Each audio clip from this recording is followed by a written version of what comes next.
Well, good afternoon once again, everyone. For those of you just joining us, welcome to our Southern Sea Otters exhibit. This voice is coming at you from the second floor. My name's Maddie. I'm a naturalist here at the aquarium. Thank you all so much for joining us here. Now, I'm being joined by a member of our Sea Otter Care team who has just entered this exhibit to feed all of these hungry mouths you see before you.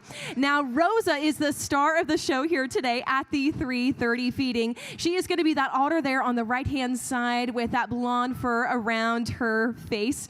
Now, Rosa, she is a very special friend to us here at the aquarium. It is her birthday week.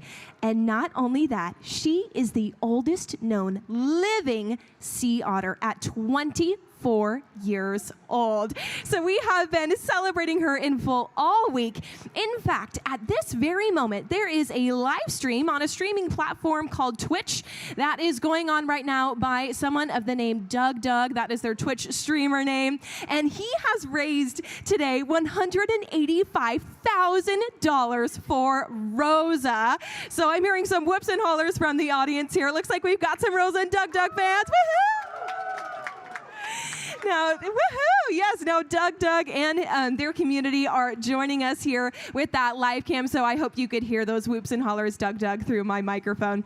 Now, Rosa here, she is being fed some yummy food. Now, otters typically munch on hard-shelled invertebrates. That's animals without a backbone. So think things like clams, crabs, sea urchins, things of that nature. But we learned if we give them hard shells here on exhibit, they will correct them against those clear, pristine windows that you folks are currently looking through. So we do all the hard work for them and just give them the yummy meat inside. Now, it does look like Ivy has popped into view, our other sea otter there on the left-hand side in that spa area. She's peeking up there. Now, Ivy is also very blonde around the face. She's going back down into the water. Ivy and Rosa are both incredible advocates for their species here at the Monterey Bay Aquarium. They have been deemed non-releasable by the U.S. Department of Fish and Wildlife for a variety of different reasons. They were rescued from the ocean and brought here to us in the hopes that we can rehabilitate them. And now they live their best lives here with us. But guess what? They get to act as surrogate or foster moms for otter pups that we rescue from the wild. Those pups have maybe been separated from their mom, maybe they've been injured. And this is where Rosa and Ivy really come into play. Now, Ivy is currently a surrogate mom through that program. Rosa has since retired. She raised 15 pups over the course of her participation in the program. Still hearing some whoops and hollers for Rosa in here. We love all the Rosa love here. Woohoo! Oh, yeah! Awesome. Y'all are amazing. Thank you so much. We're so excited for all of this energy today for our special Rosa girl and for Ivy as well, who is continuing on that powerful legacy in addition to Rosa of raising those pups. And this is all really important work that we're doing. Now, some of you in the audience might be wondering, why are sea otters so important? They just look really cute, right? Well, yes, I agree. Otters are incredibly cute, but they're also incredibly important because they act as something called a keystone species, which means they help keep the health of the ocean ecosystem in balance. One of the ways they do this is simply by eating sea urchins. Now, sea urchins, those pokey things that you might have seen in our touch pools, those are animals actually, and they munch on kelp. And if they eat too much of it, they can become so abundant that kelp forests can literally disappear, leaving behind an urchin barren, decimating entire kelp forest communities. And that is where sea otters come in. By keeping urchin populations in check, sea otters play a starring role in maintaining healthy kelp forests that are able to provide food and shelter for over 1,000 ocean critters that you and I know and love. So remember, folks, otters are so important out there in the ocean, along with also being incredibly cute. Those two coexist in a very incredible and important way.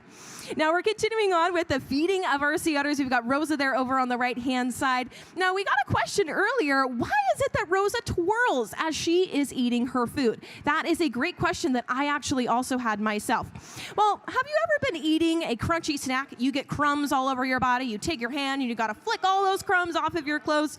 Well, Rosa twirling through the water is actually her getting all of those extra yummy goodnesses off of her stomach that she doesn't want anymore. Any of those leftovers. So that is why she twirls in the water as she is feeding. Now, it does look like our animal care team member has exited the exhibit. But I want to stay on for just a few more minutes with you all to tell you some more incredible things about our southern sea otters. Now, I mentioned that they're eating a lot. They eat about 25% of their body weight every day. Quite a lot, 25 pizzas every day, average human equivalent. But another thing they're doing is they're also grooming a lot. Otters spend about 3 to 5 hours every day grooming their fur. Can you imagine brushing your hair for that amount of time? I think my arms would get a little bit tired. But one of the reasons they do this is because they need to stay warm in that chilly water. So they're eating a lot to help with their metabolism, and they're also grooming a lot to help with those gorgeous fur coats as well. And that fur coat is actually why sea otters were historically hunted back in the 1800s. They were hunted due to their fur coats because of the fur trade of the 1800s. But guess what? Then some folks decided that that wasn't okay. They wanted to preserve this iconic and incredibly important species. And eventually some laws and legislation were put in place, and now we have upwards of 3,000 sea otters out in the Monterey Bay National Marine Sanctuary. A very encouraging statistic, and we hope to see those numbers continue to increase. Now, of course, some of our sea otter animal care team members have just re-entered the exhibit.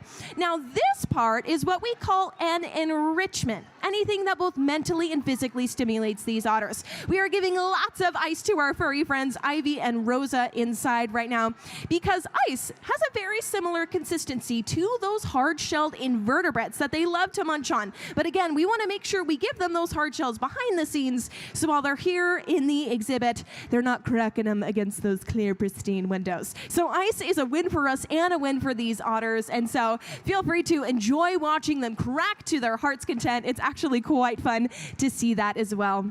Now, folks, I am going to start to sign off here in just a few minutes, but I really want to thank you all so much for joining us here. One of the best things you can do to help out these sea otters is simply advocate for them. Talk to your loved ones, your friends, your family, your communities about how incredible and how important these sea otters are. Just by coming into the aquarium as well and supporting organizations like this one, you are helping us learn more about sea otters and helping us enjoy them for generations to come. So we really want to thank you all so much for joining us here. And again, shout out to Doug and his community for joining us here and raising over $185,000 for Rosa and the Monterey Bay Aquarium. Got some more claps and whoops and hollers. Amazing. Thank you all so much. If you have any extra questions or simply want to chat, obviously I get really excited about this stuff, so please come on up to me. I promise I'm friendly. Once again, my name's Maddie. I'm a naturalist here on the second floor level. And if you're moving on, thank you and continue to have